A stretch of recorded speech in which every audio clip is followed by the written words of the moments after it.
Dans le monde de l'Internet, l'utilisateur a le sentiment d'être libre comme l'air, libre peut-être, mais surveillé de près. C'est certain, nos faits et gestes en ligne n'échappent pas à une nouvelle profession. On les appelle les data miners, autrement dit les fouilleurs de données.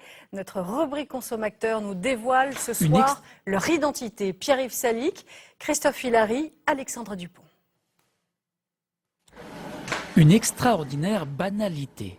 On navigue, on achète sur Internet et sans le savoir, sans le vouloir, on est ausculté et abreuvé de newsletters, des publicités ciblées. Je n'y prête que très rarement attention, sauf si je suis dans un projet d'achat.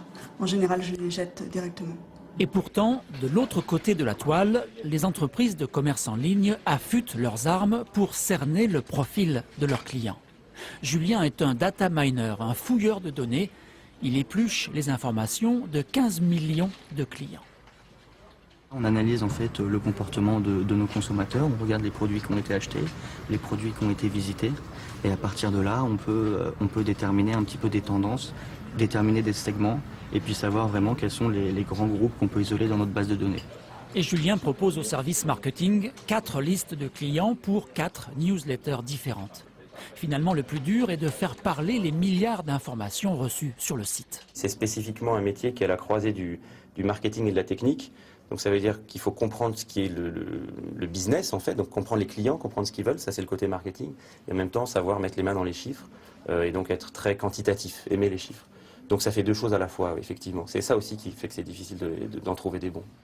Les mathématiques à la poursuite de la sociologie du net. À Paris, cette start-up élabore des algorithmes pour fouiller au plus profond de nos habitudes de navigation. Par exemple, derrière cette adresse mail, y a-t-il une femme ou un homme? Et nos pseudos, que révèlent-ils de notre personnalité? On va avoir des algorithmes qui vont générer des règles d'association sémantique, on va trouver des synonymes, est-ce que tel mot ressemble à tel mot? Et on est capable de savoir que Choupinette et Pitchounette, c'est des pseudonymes qui ont une sociologie très très proche, sans qu'on ait fait rentrer ce préjugé-là dans le système. Ce sont des gens qui se ressemblent, qui vont avoir les mêmes profils de consommation, leur adresse mail va être généralement hébergée chez les mêmes fournisseurs d'accès Internet, et ils vont acheter les mêmes produits, et ils vont avoir les mêmes profils de consommation, les mêmes profils de résidence. Tous ces efforts pour aider à vendre plus de vêtements ou de DVD. Pas seulement, le data miner voit plus loin.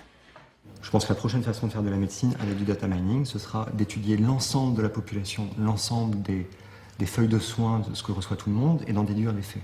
Déduire des modes de consommation de médicaments, par exemple. Mais cela suppose que nous soyons tous fichés et archi-fichés, une tendance inéluctable, sans doute.